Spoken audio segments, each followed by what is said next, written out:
Hello friends, welcome to one style cooking. நாம் இன்னைக்கு பார்க்க போகிற ரெசிபி என்னென்னு பார்த்தீங்கன்னா ரொம்பவே சூப்பரான ஒரு ரெசிபி தாங்க. பிரியாணியில் நிறைய வெரைட்டி சாப்பிட்ருவோம். இன்னைக்கு நம்ம பண்ணியிருக்கிறது வந்து பார்த்தீங்கன்னா சீ ஃபுட் லவருக்காகவே பண்ண சீ ஃபுட் பிரியாணி. எப்படி நம்ம சூப்பராக டேஸ்டியாக சவுத் இண்டியன் ஸ்டைலில் ஒரு சூப்பரான சீ ஃபுட் பிரியாணி எப்படி பண்ணலாங்கிறத வீடியோவில் போய் பார்க்கலாம். இன்னைக்கு நம்ம சீ ஃபுட் பிரியாணி பண்ணுறதுக்கு 4 வகையான சீ ஃபுட் எடுத்திருக்கோம். கொஞ்சம் கிராப், அதுக்கப்புறம் ஸ்குவிட்டு, அப்புறம் ஃபிஷ் வந்து பார்த்தீங்கன்னா நான் வந்து கிளி மீன் எடுத்திருக்கேன். அதில் வந்து போன்லெஸ்ஸாக அந்த மாதிரி கட் பண்ணி எடுத்திருக்கேன். போன்லெஸ் பீஸாக பார்த்து வாங்கிக்கோங்க, இல்லை நீங்கள் கிங் ஃபிஷ்ஷோ இந்த மாதிரி நீங்கள் போன்லெஸ் ஃபிஷ்ஷாக பார்த்து எடுத்துக்கலாம். கொஞ்சம் ப்ரான்ஸ் தான் நல்லா க்ளீன் பண்ணி எடுத்துக்கோங்க. ஸோ இது எல்லாமே சேர்த்து ஒரு 750 கிராம் அளவுக்கு இருக்கும். இப்போ இதை நம்ம மேரினேட் பண்ணிடலாம். ஃபர்ஸ்ட் ஒரு பவுலில் கொஞ்சமாக தயிர் ஆட் பண்ணிக்கோங்க, இஞ்சி பூண்டு பேஸ்ட்டு, உப்பு ஆட் பண்ணிக்கலாம், மஞ்சள் தூள், red chilli powder, homemade biryani masala 1/2 teaspoon, coriander powder. இப்போ இதெல்லாம் சேர்த்து நல்லா மிக்ஸ் பண்ணிக்கலாம். தண்ணி சேர்த்துக்கோங்க. பேட்டர் இந்த அளவுக்கு எடுத்து வச்சுக்கலாம். இப்போ இதோட ப்ரான்ஸ், நம்ம ஃபிஷ் வந்து நான் அப்படியே சேர்த்துக்கிறேன். நீங்கள் தேவைப்பட்டால் 2ஆக கூட கட் பண்ணி சேர்த்துக்கலாம். ஸ்குவிட்டு ஃபஸ்ட்டு இது 3ஐயும் நல்லா மிக்ஸ் பண்ணிக்கோங்க. ஃபைனலாக நம்மளோட கிராபே ஆட் பண்ணிக்கலாம். சாஃப்டாக ஜென்டலாக மிக்ஸ் பண்ணிக்கணும். இப்போ நல்லா மிக்ஸ் பண்ணியாச்சு. இது வந்து ஒரு 15 மினிட்ஸ் கிட்ட நல்லா வந்து மேரினேட் ஆகட்டும். இன்னைக்கு 1/2 கிலோ அளவுக்கு பாஸ்மதி ரைஸ் எடுத்திருக்கேன். ஒரு ஸ்டார் ஆனிஸ், ஏலக்காய், கிராம்பு, கொஞ்சம் பட்டை. ரைஸ்க்கு தேவையான உப்பு சேர்த்துக்கலாம். கொஞ்சமாக ஆயில் சேர்த்துக்கோங்க. Basmati rice long rice basmati ரைஸாக எடுத்திருக்கேன். இதை வந்து நல்லா வந்து வாஷ் பண்ணிட்டு ஒரு 15 மினிட்ஸ் நல்லா ஊற வச்சுக்கோங்க. தண்ணி நல்லா கொதிச்சிருச்சு. இப்போ நம்ம ஊற வச்ச பாஸ்மதி ரைஸ் ஆட் பண்ணிக்கலாம். நல்லா வந்து நம்மளுக்கு வந்து ஒரு 75% குக் ஆனால் போதும். ரைஸ் வந்து நல்லா வந்து வேகணும். சேம் டைம் வந்து மேஷ் ஆகக்கூடாது. நம்ம உடச்சி விட்டா உடையிற மாதிரி இருக்கணும். ஸோ அந்த அளவுக்கு ஒரு 75% குக் பண்ணால் போதும். இப்போ பார்த்தீங்கன்னா ரைஸ் வந்து நல்லா குக் ஆகிருக்கு. எல்லா பக்கமும் சேர்ந்து நல்லா கொதி வருது பாருங்க. ஸோ இப்போ நல்லா குக் ஆகிருக்கு. இந்த கன்சிஸ்டன்சி குக் ஆனால் போதும். பாருங்கள், உடையிற மாதிரி தான் இருக்குது, மேஷ் ஆகலை. இப்போ நம்மளோட வாட்டரை மட்டும் செப்பரேட்டாக எடுத்துகிட்டு ரைஸ் எல்லாத்தையும் நம்ம தனியாக ஃபில்டர் பண்ணி எடுத்துக்கலாம். ஒரு பிரியாணி கடாயில் நம்ம ஆயில் சேர்த்துக்கலாம், கீ ஆட் பண்ணிக்கலாம். இதோட கொஞ்சமாக பட்டை, கிராம்பு, ஏலக்காய், ஒரு ஸ்டார் ஆனிஸ். அது ஃப்ரை ஆனதும் நம்ம வந்து ஆனியன் ஆட் பண்ணிக்கலாம். வெங்காயம் வந்து 1/2 kg பிரியாணி ரைஸ்க்கு நான் 250 கிராம் ஆனியன் நல்லா தின் ஸ்லைசஸாக ஆட் பண்ணிக்கிறேன். ஆனியனோட கலர் நல்லா கோல்டன் கலர் வர வரை நல்லா மிக்ஸ் பண்ணி எடுத்துக்கோங்க. ஆனியன் நல்லா கலர் சேஞ்ச் ஆகி நல்லா கோல்டன் கலர் வந்துருச்சு. ரெண்டும் சேர்ந்து ஒரு கையளவு ஜிஞ்சர் கார்லிக் பேஸ்ட் ஆட் பண்ணிக்கோங்க. நல்லா மிக்ஸ் பண்ணிக்கலாம். ரா ஃப்ளேவர்லாம் நல்லா போகணும். ஸோ அது வரைக்கும் நல்லா குக் ஆகட்டும். இப்போ இதோட 4 green chilli, red chilli powder 1/2 teaspoon, garam masala 1/2 teaspoon எல்லாம் சேர்த்து நல்லா மிக்ஸ் பண்ணிக்கோங்க.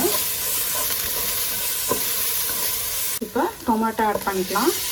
30 கிராம் அளவுக்கு தக்காளி ஆட் பண்ணியிருக்கேன். இதோட உப்பு ஆட் பண்ணிக்கலாம். இந்த மசாலாவுக்கு மட்டும் உப்பு போதும். ஆல்ரெடி நம்ம ரைஸு அப்புறம் சீ ஃபுட்டுக்கு எல்லாமே மேரினேஷன் பண்ணுறப்ப உப்பெல்லாம் சேர்த்துருக்கோம். இந்த மசாலா ஸ்டஃபிங்க்கு மட்டும் இந்த மசாலாவுக்கு மட்டும் உப்பு ஆட் பண்ணிக்கோங்க. 3 மினிட்ஸ் நல்லா குக் ஆகட்டும். இப்போ 3 மினிட்ஸ் நல்லா குக் ஆகிடுச்சு. இந்த தக்காளி எல்லாம் நல்லா மேஷ் பண்ணி விட்டுக்கோங்க. இந்த ஸ்டேஜில் நம்ம ஆல்ரெடி மேரினேட் பண்ணி வச்சுருந்தோம் இல்லையா, அந்த சீ ஃபுட் எல்லாம் சேர்த்துடலாம். அந்த மசாலாவோட சேர்த்து ஆட் பண்ணிக்கலாம். இதில் ஆல்ரெடி நம்ம தயிர் எல்லாமே சேர்த்துருக்கோம். ஸோ அதனால் இதெல்லாம் சேர்த்து ஆட் பண்ணிக்கலாம். அதனால் மசாலாவோட சேர்த்து ஆட் பண்ணிக்கோங்க. மிக்ஸ் பண்ணுறப்ப கொஞ்சம் கேர்ஃபுல்லாக மிக்ஸ் பண்ணோம். ஏன்னா நண்டெல்லாம் இருக்கிறதுனால மற்ற சீ ஃபுட்டில் வந்து அஃபெக்ட் ஆகாத அளவுக்கு கேர்ஃபுல்லாக மிக்ஸ் பண்ணிக்கோங்க.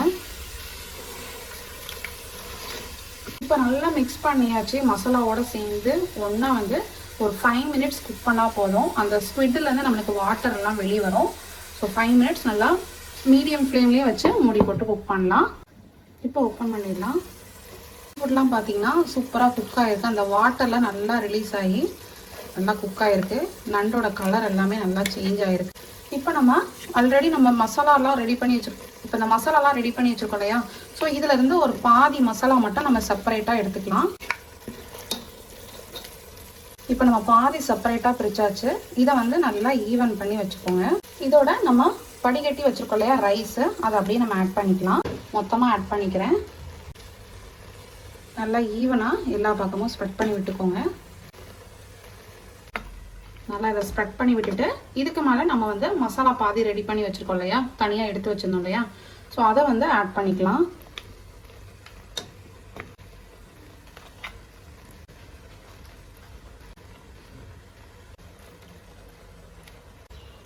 இதுக்கு மேலே நம்ம கொஞ்சமாக லெமன் புழிஞ்சு விட்டுக்கலாம். கொஞ்சம் சாஃப்ரான் வந்து மில்கில் வந்து ஊற வச்சு எடுத்து வச்சுருக்கேன். இதை வந்து நம்ம இந்த பிரியாணியில் அப்படியே மேலே சேர்த்துக்கோங்க. அளவுக்கு நம்ம ரைஸ் வேக வச்சு வடித்து வச்சோம் இல்லையா, அந்த வாட்டரையும் கொஞ்சமாக ஆட் பண்ணிக்கலாம். இப்போ நம்ம மேலே கொஞ்சமாக புதினா கொத்தமல்லி ரெண்டையும் சேர்த்து நம்ம தம் போட்டுடலாம். நீங்கள் வந்து ஃப்ரைட் ஆனியன் போட்டிங்கன்னா இன்னும் சூப்பராக இருக்கும். இப்போ இதை நம்ம கவர் பண்ணிடலாம். ஸ்லோ ஃப்ளேமில் வச்சு ஒரு 15 மினிட்ஸு.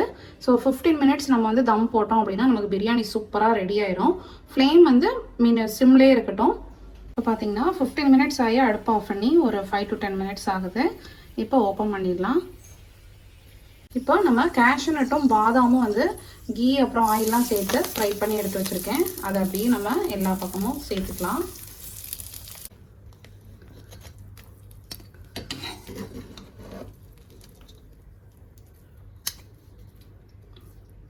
மசாலா எல்லாம் சேர்ந்து சூப்பராக ஃப்ளேவர்ஃபுல்லாக இருக்குது. ரொம்பவே சூப்பரான டேஸ்டான நம்மளோட சீ ஃபுட் பிரியாணி ரெடி ஆயிடுச்சு. கண்டிப்பாக வீட்டில் உங்கள் வீட்டில் அதை செஞ்சு பாருங்கள். ரொம்ப சூப்பராக இருக்கும். டேஸ்ட் அட்டகாசமாக இருக்குது. ஸோ இந்த வீடியோ உங்களுக்கு ரொம்ப பிடிச்சிருக்கும், யூஸ்ஃபுல்லாகவும் இருக்கும். இந்த வீடியோ பிடிச்சிச்சுன்னா மறக்காமல் நம்ம சேனல் லைக் ஷேர் சப்ஸ்கிரைப் பண்ணுங்கள். இந்த வீடியோ பற்றின கமெண்ட்ஸையும் கமெண்ட் பாக்ஸில் தெரிவிங்க. நெக்ஸ்ட் ஒரு சூப்பரான ஒரு வீடியோவில் மீட் பண்ணுறேன். தேங்க்யூ.